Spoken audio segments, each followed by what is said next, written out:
cicatrices nous rappellent d'où on arrive. Les combats qu'on doit livrer quand le destin chavire. Guerrier, on fera ce qu'il faut pour la famille. Cœur de lion, œil de tigre, on a la paix dans la mire. The battles are never ending, I know. But we will get up and get on with the fight. And we'll do whatever for what is right. Just put your trust in us, in us. OK. Cette semaine, entretien avec un guerrier, on reçoit Steve Bello, qui est fabricant d'armement pour l'entraînement aux arts martiaux. Son entreprise s'appelle Bouchy Armement. On en a entendu parler dans un épisode précédent à cause de Daniel Grenier, qui a parlé de Bouchy Armement dans son concept La Boîte Bleue.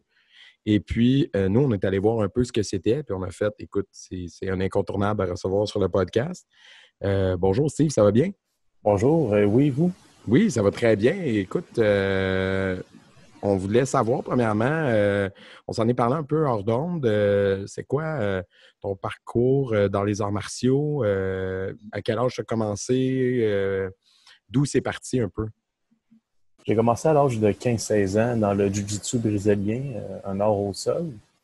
Par la suite, après quelques années, j'ai été au taekwondo. C'est que je supervisais des cours là, via Québec en forme, qui était un organisme là, du temps là, pour les plus démunis de la Basse-Ville. Donc, avec cette personne-là qui était Robert Lefrançois, qui montait les cours, moi, je l'assistais pendant 3 ans. Donc, pendant 3 ans, j'ai comme assisté 40 heures semaine à tous ces cours. À chaque midi, on s'entraînait ensemble, puis à chaque soir aussi. Fait que c'était super génial. J'avais des cours privés avec le professeur.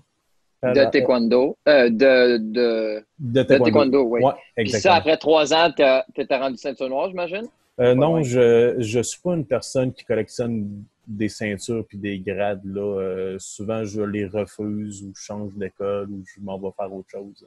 OK. Je suis une personne qui va plus prendre les connaissances, les appliquer, les pratiquer, puis par la suite... éventuellement, là, je peux peut-être, oui, avoir des grades, mais c'est rare là, que je m'en veux. OK.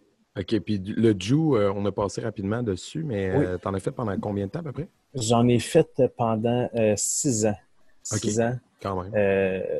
Dans le temps, j'avais mon propre local que j'avais les clés, donc je me pratiquais aussi de soir, de nuit avec mes amis. Là. Fait que, on faisait nos propres pratiques, en plus d'aller... dans des cours avec un professeur. OK, wow! OK, fait que là, on est rendu 6 ans de Jiu, à peu près 3 ans de taekwondo. Puis, il me semble que tu m'avais parlé d'un autre style aussi que tu as pratiqué. Par la suite, là, ça a commencé un petit peu plus intensif là, dans le ninjutsu. OK. J'ai fait ça pendant 6 ans à Charlebourg avant que le prof ferme son dojo. C'est là que ça vient, la fabrication là, d'armes pour les arts martiaux. J'adorais ça. C'est l'art que j'ai aimé le plus à pratiquer, c'est celui-ci. Avec toute l'application d'armes, puis aussitôt que tu fais un coup de poing, mais tu dois le faire dans les 8 directions, autant debout, à genoux, puis assis. Donc, c'est l'art le plus complet que j'ai fait jusqu'à présent. Puis, est-ce qu'à ce jour, là, aujourd'hui, en 2020, tu pratiques encore le ninjutsu? Je pratique moi-même chez moi le ninjutsu avec tout ce que j'ai appris, mais présentement, je me suis plus investi dans le Wing Chun. OK. Wow! Fait qu'un autre style encore. Oui, un autre style. Là, étant donné que ses portes ont comme fermé, mais ça a eu un peu l'opportunité pour moi d'aller apprendre autre chose. D'aller apprendre autre chose. OK. Puis, ben là, c'est ça, on a parlé un peu, dans le fond, c'est le ninjutsu qui a amené un peu la passion pour les armes. Mais moi, j'avais la question dans ma tête. C'est une chose de dire, je pratique les arts martiaux, puis c'en est une autre complète de dire, je fabrique des armes pour la pratique des arts martiaux, parce que c'est un peu ce qu'on a vu en allant voir ton site, c'est des armes vraiment faites... artisanal, là, entre guillemets. Ouais. Puis c'est pas négatif quand je dis ça, au contraire, c'est pas, ça n'a pas l'air fait en usine. Donc, d'où ça t'est venu? Qui t'a transmis des connaissances pour fabriquer ça? Les connaissances, j'ai lu beaucoup de livres que mon prof de ninjutsu qui m'a amené par clé USB, là, écrits par Atsumi, le grand maître au Japon, etc. Fait que des sources fiables. Par la suite, éventuellement, tu sais, j'ai quand même un bon esprit critique puis une bonne source d'analyse moi-même. Donc, qu'est-ce qui faisait en sorte que j'aimais plus un arbre qu'un autre? Donc, par rapport à la forme, par rapport au poids, etc. Donc, exemple, je prends un simple modèle de Bokken, qui est le standard, mais ça m'a pris, mettons, 1 mois et demi à le faire. OK. À confectionner. Ton premier, mettons, à réussir à faire le premier. Okay. Le premier, ça m'a pris 1 mois et demi à faire ça. Puis c'est pas mal ça en général pour chaque item. C'est 1 mois et demi de travail de forme surtout, puis par la suite par rapport au poids. Là, ouais. L'avantage que tu as, c'est qu'après, quand vient le temps de voir, OK, est-ce que mon arme est bien balancée, est-ce qu'elle fonctionne, tu sais comment t'en servir. Là. Exactement, c'est ça. Puis c'est ça l'avantage un peu que j'ai, c'est que je suis capable de moi-même pratiquer les armes puis les évaluer. C'est sûr que c'est toujours plaisant lorsque d'autres personnes viennent et qui me disent un peu là, certains petits aspects aussi à améliorer, comme les temps de fois que j'ai terminé cette semaine. Il y a comme une personne qui a passé et qui me dit « Ah, j'aimerais ça que le pommeau soit plus gros. » Donc, éventuellement, tous les pommeaux seront plus gros là, pour les temps de fois. Donc, tu t'adaptes à la rétroaction des clients oui, pour voir... bien sûr, parce qu'en tant que tel, ben, c'est pour eux. C'est pas tout pour moi. Là. Ben oui. Puis, est-ce que tu fais juste des armes que tu as manipulées personnellement ou il y a des armes que tu n'as pas fait dans ton parcours à toi? Non, il y a des armes que j'ai pas manipulées, comme le Tomfa. C'était pas une arme de ninjutsu. C'est moins facile à personnaliser. Là.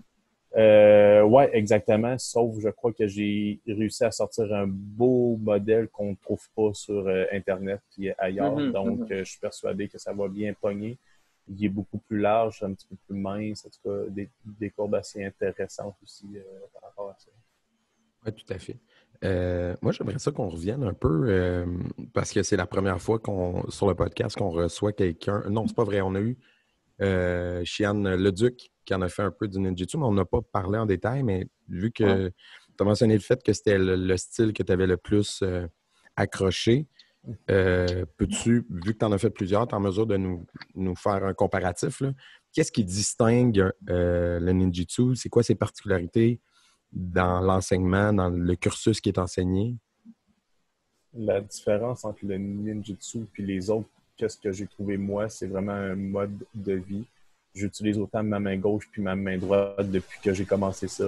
Je suis plus équilibré. J'utilise plus mon poids du corps mieux dans la vie de tous les jours lorsque je me déplace ou peu importe, lorsque je travaille sur un banti ou bien une dégoucheuse. Mais je suis toujours mieux placé. Là. OK. Fait que, dans le fond, ça t'a amené comme un meilleur équilibre corporel dans l'ensemble, tu dirais? Exactement. Ah ouais, OK. Puis vous faites de la pratique des armes dans le ninjutsu? C'est quoi les armes qui sont enseignées? Les armes, ben, c'est toutes les armes qui se retrouvent sur mon site puis d'autres qui vont arriver. Donc, tout ce qui est bâton, bojo, enbo, tembo. Par la suite, on a tout ce qui est katana, wakizashi, tento, kusarigama. Et par la suite, il y a aussi le Kyokaichu Shoge. Et il y a le Jute aussi qu'on sert. Et il y a les kamo aussi qu'on sert. OK. Il y a les shurikens, beaux shurikens aussi, que je fais plusieurs années que je lance. Ça fait 7 ans que je fais du lancer. Donc, c'est assez intéressant. Oui, ça. J'ai vu sur ton site qu'il y avait des shurikens, mais comme en bois. Oui, en bois. Oui, vas-y. En bois, oui, c'est ça. On les intègre plus dans les kuesho, qui est les points de pression. Là. Fait que tout ce qui est kubotan, le kunai en bois aussi, le shuriken, ben, pour faire une clé de bras, une saisie, un point de pression, là, c'est très bien pour ça. OK, fait qu'au lieu d'être comme une arme de lancer, tu vas le garder dans ta main et tu vas t'en servir sur des points de pression. Exactement. OK, wow. C'est intéressant, ça. Vraiment cool, pour vrai. C'est comme... Tu mets sur un keychain pour le porte-clés. Oui. Oui, c'est ça. Oui. Oui, puis là, aujourd'hui, tu pratiques le Wing Chun. Ça fait combien de temps, là? J'ai fait 2 ans, mais c'est pas mal arrêté puis commencer parce que je passe là, beaucoup de temps en atelier. Tu sais, je mets tout mon temps dans ça. Oui. argent aussi. Donc là, présentement, ça fait depuis décembre passé que j'ai pas été là, avec le COVID et tout en plus. Ça fait que ça m'a pas aidé. Là. Mais c'est ça, je rentre dans mon atelier à 8 heures, puis je ressors des fois, il est 9 h, 10 h le soir. Là. Puis là, au jour d'aujourd'hui, avec tout ce qui se passe, tout ça, est-ce que tu arrives à vivre que de ça, la fabrication d'armes en ce moment? Non, du tout. OK. Officiellement, je ne suis pas encore lancé. Je vous lance en primeur que dans un mois et demi, il va y avoir une grande ouverture, que les gens vont pouvoir venir voir toutes les armes, puis qui vont pouvoir faire des commandes aussi. Là. Ça va se passer pendant une fin de semaine. Ah, wow! OK. Puis est-ce que tu vas avoir comme une boutique avec pignon sur rue ou tu fais tout ton shopping en ligne? Oui, présentement, c'est le shopping en ligne. Sinon, il y a beaucoup de gens qui m'écrivent par Internet pour passer à l'atelier, que d'après moi, c'est la meilleure option parce que tu peux venir toucher puis pratiquer même. Donc là, au moins, tu peux essayer ton arme au lieu de l'acheter sur Internet puis pas trop savoir comment c'est. Oui, c'est vraiment, vraiment cool. Pour vrai, je trouve ça intéressant. C'est dommage que tu sois à Québec, sinon j'irais faire un tour. En effet. Puis, est-ce que tu as, à part, là, tu citais tantôt un livre que ton professeur de ninjitsu t'avait donné, mais là, depuis, est-ce que tu continues de faire comme de la recherche et développement, entre guillemets? Est-ce que tu continues d'aller chercher de l'information, de t'instruire sur ça? Comment tu réussis à peaufiner ton art, entre guillemets, si tu n'as pas de mentor là, qui t'a appris le métier? J'ai tout le temps été une personne qui pratique tout le temps la base, parce que la base en tout, c'est comme le plus important. Le plus important. Fait que juste ça, t'en as pour des années à juste structurer ta base. Puis un coup que tu veux avancer un petit peu plus, ben c'est facile, tu sais, toi-même, dans cet art-là, de venir mettre là, un petit potentiel de plus. Puis si toutefois, je désire avoir plus de renseignements, mais j'ai quand même une référence à Québec ou bien à Montréal par rapport au ninjitsu. Oui, OK. Tu vas voir les enseignants, puis tu leur montres comme l'arme que tu es en train de développer, puis eux peuvent te dire « Ah, tu devrais la faire plus comme ça ou plus comme ci. » Exactement. C'est sûr, certain, il y a toujours aussi la grosse contrainte par rapport au bois.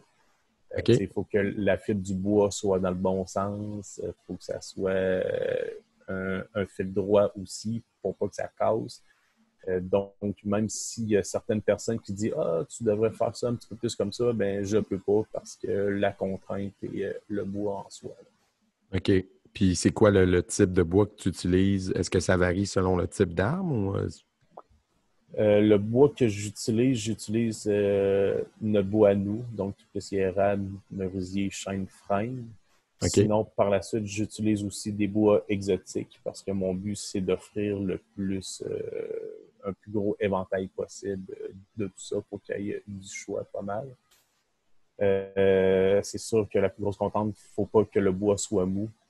Donc, du pin ou du noyer, du cerisier, ça ne fonctionne pas. C'est beaucoup trop mou. Oui. Donc, c'est ça. Donc, c'est tout. Il faut juste que ça soit dur, un fil droit. Mais est-ce que ça fait en sorte que je ne peux pas faire une arme par rapport à un autre avec un tel type de bois? Présentement, je n'ai pas eu de problème parce que chaque bois et chaque arme est testé. Oui.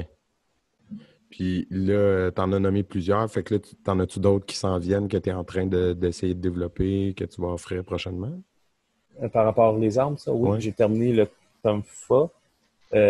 Par la suite, je suis en train de faire cette semaine les Kamas, que j'étais déjà beaucoup avancé. J'étais sensible de sortir ça v'là 2-3 mois, mais bon, il y a eu tout ça qui s'est passé. Donc, les Kamas vont sortir maximum 2 semaines, ça va être fini. Okay. Puis est-ce que c'est des lames?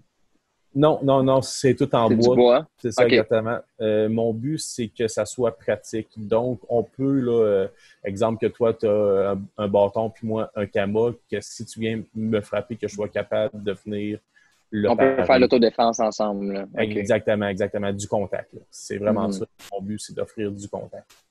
Ouais. Ah, wow, c'est vraiment cool.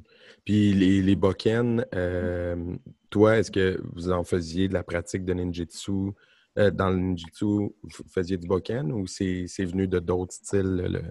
Non, on en faisait beaucoup. C'est probablement l'arme le principale qu'on faisait. Là. OK.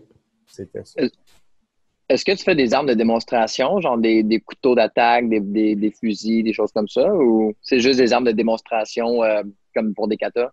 Ben, comme tu disais, pour interagir. Des armes de pratique, là, ouais. Oui, c'est ça. Je fais uniquement des armes de contact. Je fais pas des armes de compétition ou de démonstration, puisqu'ils s'en vendent déjà, puis éventuellement, eux autres sont beaucoup plus outillés que moi, puis eux autres, c'est pas en bois, c'est plus en PVC, je crois. Oui, mais c'est ça qui est le fun aussi de toi. C'est traditionnel, c'est plus la source là, que quand tu le prends en métal, là, mettons, justement. Oui, moi, c'est ça que j'aimais aussi quand je regardais les armes. Je trouvais, on sent le côté fait main, là, tu sais, dans le look, dans le style, parce que souvent, il y a d'autres fabricants. Ben, même la recherche plus traditionnelle que tu parles, ça paraît. Oui, vraiment. De la façon que les beaux sont faits et tout. On dirait qu'on est allé chercher au Japon, là. Je sais pas, là, dans la façon Oui, c'est ça. Ouais, c'est ça, tu sais. Puis le pourquoi que je me suis lancé dans ça aussi, lorsqu'on voulait avoir de quoi de qualité, il fallait passer par le Japon. Ouais. Bien, ailleurs, la plus grande problématique, parce que c'est arrivé à certains profs, c'est qu'ils se commandent un bokken. Là, il arrive au Québec, c'est pas le même taux d'humidité, puis là, il crochit. Il y a comme une petite bague dedans, fait que c'est un peu tannant, tu sais, tu as payé 300$ des fois. Ouais. Puis là, c'est ça, il y a comme une petite courbe dedans. Oui. Oui, parce que j'en ai vu un fabricant de bokken, là, j'en suis un sur Instagram, je pense qu'il est dans l'État de Washington aux États-Unis, puis il vend ses bokken 500-600$, puis ils sont faits en bois, mais ils sont vraiment, vraiment beaux. Là. Il y a des couleurs dedans, puis on dirait qu'ils sont lustrés, mais c'est du bois, là, mais c'est vraiment, vraiment sec. Puis c'est des bokken, là, c'est même pas un katana avec une lame affûtée. Fait que je suis comme, c'est fou le travail qu'il y a là-dedans. Là. C'est vraiment un art, vraiment. Oh. Sinon, côté arts martiaux, toi étant plus jeune, c'est quoi qui t'a amené vers la pratique des arts martiaux en général? Mais tu as dit c'est le Jiu en premier, mais est-ce que tu avais comme une influence familiale ou il y a une influence extérieure, une source d'inspiration quelconque qui t'a amené vers ça? Ma plus grande influence, je crois, c'était les films de Steven Seagal, là, dans le temps des années 90, là, dans le temps qui était bon. Là. Ouais. C'est ça, là, c'était vraiment incroyable. Puis oui, c'est sûr et certain que ça me poussait à vouloir faire des arts martiaux. Ouais. Et, Steven, c'est le seul individu qui peut niquer la COVID en ce moment. Oui. Puis Chuck Norris. Ouais, Chuck Norris, ouais, c'est ça. Steven Seagal puis Chuck Norris, là, J'ai vu un meme, c'était Chuck Norris avec un masque. Puis là, c'était comme, c'est quoi ton excuse? Comme ouais, si lui, il se protège, là. Mets ton masque maintenant, là, tu sais. Ouais. Clair. Puis, je pense que c'était un fake, fait que j'ai pas posté. Ouais, mais c'était un bon meme, pareil. Non, mais c'est drôle, c'est ça. C'est juste pour les gags. C'est excellent. Ouais. Là, je suis engagé ces temps-ci, là. Ouais, c'est ça. Puis, dans la conception d'armes, est-ce qu'éventuellement tu voudrais pousser, parce que là, justement, je viens de dire, les katanas avec une lame et tout, est-ce que tu irais voir des trucs avec du métal dedans? Soit pour les kamas, soit pour faire des katanas, éventuellement, c'est quelque chose qui t'attire ou tu resterais dans tout ce qui est bois seulement? Je resterais uniquement dans le bois. Sinon, si j'allais dans le métaux, je ferais de la sous-traitance. Parce que être forgeron en soi, ça va prendre 10 ans avant que tu sois bon. Vraiment un bon, là, c'est des années et des années. Mais de où ça te vient, cette passion du bois-là? Ça vient de ton professeur qui te l'a transmis ou avant ça, tu travaillais déjà le bois adolescent? Ou... Oui, c'est vrai. Non, du tout. J'avais jamais percé de toute ma vie. J'avais jamais tenu un outil, là, jamais. C'est juste que j'adore les trucs artistiques. J'adore vraiment ça. Puis je me suis dit... Les arts martiaux. Oui, exactement. Puis c'est sûr que je me suis dit que c'est clair qu'on peut faire quelque chose au Québec, parce qu'il n'y a comme pas de marché dans ça, à prix abordable, puis que ça soit de la qualité. Tu sais, on en a du bois, on a les connaissances, on a tout. Là. Fait que, c'est ça, qu'on est capable d'avoir ça. C'est une matière première qui est abondante là, au Québec. exactement. Là. Donc, c'est parti puis de là de faire de quoi abordable, puis de styler aussi que les gens ont comme un sentiment d'appartenance là, par rapport à son arme. Puis de plus en plus, lorsque je faisais le tour des dojos, vous direz que les armes étaient plus ou moins enseignées, puis je me disais que pourtant c'est tellement intéressant parce que c'est le prolongement de ton corps. Tu sais, lorsque Absolument. tu fais une erreur, ben, tu le vois. Là, tu sais. Non, c'est clair. Puis c'est pas dans tous les styles d'arts martiaux, de toute façon, que les armes sont enseignées tout court. Tu sais, tu disais, Non, c'est de moins en exactement. moins enseigné, mais il y a aussi plein de styles où ils toucheront jamais, tout simplement. Ouais. Parce que nous, dans nos dojos, on enseigne Bo, Kama, Nunchaku, les plus avancés, Katana, mais tu sais, on touche pas à tout, là. Il y a des gens qui font du Tonfa aussi, mais c'est ça, tu sais, il y a tellement de possibilités. Est-ce que tu allais éventuellement fabriquer des rames pour le Kobudo? Les écous, Oui. je me les suis fait demander par un client. Éventuellement, c'est pas l'arme qui est la plus populaire, Ah non, mais c'est c'est clair. sûr et certain que je fais toujours des commandes spéciales. Tu sais, Ouais. ça me fait plaisir. Mais c'est ça. Tu sais, est-ce que ça va apparaître sur mon site? La réponse est non. Mais si quelqu'un en veut, mais oui, là, je suis prêt à en faire. Là. OK. Sur commande spéciale, ça peut Ouais, se faire. exactement. Là, mais je pense pas d'obtenir un inventaire des coûts. Non, mais non, c'est clair. Mais pour ce que j'ai vu de pratique avec ça, ça donne quand même quelque chose de surprenant, là. Oui, vraiment, c'est assez intéressant. Ouais, ce que tu peux faire. Puis, tu sais, dans les régions maritimes comme Okinawa, mais aussi, tu sais, à peu près n'importe où dans le monde, dans le fond, des rames, c'est super répandu, là. Fait que, tu sais, tu peux en trouver partout. Si tu habites à Gaspé ou whatever, tu es un pêcheur. Proche des Tu as une côtes. rame dans Là. les mains, merci, bonsoir. Fait que, ouais, non, c'est intéressant. Il y avait certaines techniques aussi que c'était avec des mâts à bateau. Ils se battaient avec ça. Avec des mâts à bateau, tu fais OK, c'est comme ailleurs. Là. Ouais. Puis, outre la maniement d'armes, parce qu'évidemment, bon, étant donné ce que tu fais, on en parle beaucoup depuis tantôt, là, mais dans le ninjutsu, au Salon des arts martiaux, j'ai fait à un moment donné un genre de petit cours, là, c'était comme un petit séminaire d'1 heure, puis c'était une école de Québec, fait que je sais pas si c'était ton école, mais c'était une école de Québec qui était là puis qui expliquait. Puis c'est intéressant parce que l'approche est vraiment différente dans la façon d'interagir puis tout ça. Fait que au niveau corps à corps, là, le ninjutsu, peux-tu nous l'expliquer un peu pour les gens qui nous écoutent, qui ne l'ont jamais vu ou qui ne savent pas comment ça se pratique, puis c'est quoi qui le distingue, le style? Si on compare à les autres, c'est comme un art que c'est vraiment long avant que que tu puisses contre-attaquer en même temps que l'autre attaque. Okay. Exemple, dans le Wing Chun, c'est que ça, là, l'attaque riposte, attaquer en même temps que l'autre t'attaque, puis c'est comme super engagé. Dans le ninjutsu, ça risque d'être là, un petit peu plus long. Okay. C'est un art qui date des milliers d'années, qui était une autre époque. Hein. Lorsqu'on parle d'arts martiaux, il faut toujours se remettre dans le contexte socio-culturel du temps. Pourquoi il s'est déplacé comme ça? Pourquoi telle arme? Bon, mais ça dépend d'une région à l'autre puis d'une culture à l'autre. Ouais. Le ninjutsu en soi, c'était l'art de ne pas se faire repérer. Donc, à chaque fois que tu frappes, l'autre personne ne doit pas voir ton coup vient de où. OK. C'est sûr, certain que c'était toujours une question de survie en premier. Donc, la défensive est comme là avant l'attaque parce que c'était dans le temps que tout le monde avait des armes. Donc, tu sais, un coup de lame, tu voulais pas l'avoir, tu sais. Fait que là, tu te tenais un petit peu plus loin. Puis plus que tu es bon, mais plus que tu avances, mais plus que tu es capable d'entrer dans le combat vite. Ben, tout ça, ça prend du temps, là, quand même. Ouais. OK. Puis, par rapport, mettons, plus récemment, tu touchais Wing Chun, là, ben là, celui-là, c'est complètement l'opposé, où est-ce que tu es toujours en mouvement d'attaque contre-attaque, puis de blocage, puis... Exactement. Qu'est-ce qu'on voit...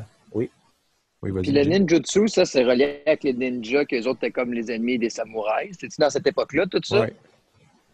Oui, c'était pas tant les ennemis des samouraïs parce qu'il y en avait certains samouraïs qui étaient ninjas en soi. OK. c'était pas une rébellion l'un contre l'autre. Là. Puis c'est plutôt autre chose. Les ninjas ont commencé en tant que voleurs et non en tant qu'assassins. Mhm. OK, ouais, c'est ça. C'est ça. T'sais, les shurikens ne servaient pas à tuer. Ils servaient juste à un moyen de détourner l'attention lors d'une mission. C'était juste une petite plaque de métal, exemple, que tu te promènes, mais tu l'envoyais plus loin pour que les gardes allaient plus loin. Fait que le but du ninja au départ, c'était juste de voler des documents. Mais oui, si, mettons, il fallait qu'il tue, mais il y allait. Donc, les ninjas, pourquoi ils étaient plus ou moins bien vus, mais il n'y avait pas le code d'honneur du samouraï. Mhm. Oui, non, c'est ça. Je fais une petite parenthèse. Je pense que j'en avais déjà parlé avec toi, Jay, là, mais pour les gens qui nous écoutent, qui veulent en apprendre plus sur l'époque Japon féodal, je vais vous référer à un autre podcast que le nôtre. C'est le podcast de Charles Beauchesne qui a fait un épisode sur le Japon féodal. Vraiment bon. Oui, c'est écœurant, c'est drôle et instructif. Puis il explique justement la différence entre les samouraïs versus les ninjas. Puis ce qu'il disait souvent, c'est qu'au final, les ninjas ont mauvaise presse par rapport aux samouraïs, alors qu'en fait, les samouraïs étaient les exécutants des seigneurs, donc pas forcément tout le temps des gentils. En fait, la plupart du temps, ils étaient plutôt. Non, mais c'est comme aujourd'hui, là. C'est ça. Non, mais pas comme aujourd'hui, mais je veux dire, comme les soldats, là, ils vont tuer du monde. Là. C'est ça. Puis, tandis que le ninja, lui, souvent, c'était quelqu'un du peuple. Le ninja, c'était quelqu'un qui était un exécutant, comme un voleur ou éventuellement peut-être un assassin ou un espion. Puis que, dans le fond, les ninjas, c'était monsieur, madame, tout le monde, alors que les autres, c'était des lords, c'était des monsieur plus haut placés dans la hiérarchie. Fait que bref, en tout cas, vous allez écouter ce podcast-là, c'est vraiment très, très bon et très instructif. Je pense que je vais même mettre le lien en dessous de notre épisode parce que ça vaut la peine. Bref, fin de la parenthèse. Mais c'est une époque fascinante, le Japon féodal. C'est fou raide à quel point on a romancé cette époque-là aujourd'hui, à quel point c'était beaucoup plus violent et sanglant et genre les têtes roulées que ah oui, je t'ai battu maintenant. Accepte ta défaite avec honneur. Non, c'était accepte ta défaite, mais suicide-toi. C'est un autre game, là. Donc, c'est ça. Nous, on se demandait tantôt aussi si tu allais aborder les nunchaku avec la corde, parce qu'on sait que la chaîne, c'est en métal, mais nunchaku à corde, c'est plus traditionnel. Est-ce que c'est quelque chose qu'un jour tu envisages? Oui, ça serait mon prochain arme. Présentement, je suis en train de finir les kamas, puis tout de suite après, je vais enchaîner avec les nunchaku. Ben, c'est ça. C'est toujours un mois et demi là, d'études de forme puis de solidité. Donc là, peut-être dans 2-3 mois, là, ça va être pouvoir disponible sur le site. Là. OK. Puis les sailles aussi. Parce que les sailles, on sait que c'est plus en métal, mais on fait des boken, des kamas. Est-ce que c'est quelque chose aussi que tu vas venir à? Oui, je suis en train. Éventuellement, je l'avais pensé, les sailles et les jutés. C'est sûr que la grosse contrainte dans ça, c'est dans les sailles surtout, étant donné que les deux là, parties gauche-droite sont quand même écartées de la partie centrale. Il ne faudrait pas que lorsqu'on reçoit un coup, que cette partie-là casse. Fait que c'est là, il faudrait que ça soit du plaquage, etc. Est-ce que ça serait possible? Il faudrait que ça soit quand même assez épais. Donc, oui, je vais le tester, mais si je vois que c'est dangereux, ou que c'est rendu genre que ça coûte 100$ à cause que ça prend 4 heures à faire, mais clairement, tu sais, ça il n'y a pas de marché rendu là. Exactement. Fait que oui, là, je vais faire des tests, mais c'est pas dans ma priorité. Par la suite, je vais plutôt faire des yari, des naginata, attaque amovible, là, surtout. Là. Fait que, exemple, que tu achètes un bâton, mais tu vas pouvoir mettre un bout de naginata, par la suite, le dévisser pour mettre un yari, exemple. OK. Cool. Au lieu d'avoir 20 bâtons différents, mais ça serait juste des têtes interchangeables. Fait que dans le fond, tu aurais comme un bâton, mais ça peut faire plusieurs armes parce que tu peux changer l'extrémité. Exactement, qui fait en sorte qu'en tant que dojo, mais tu n'as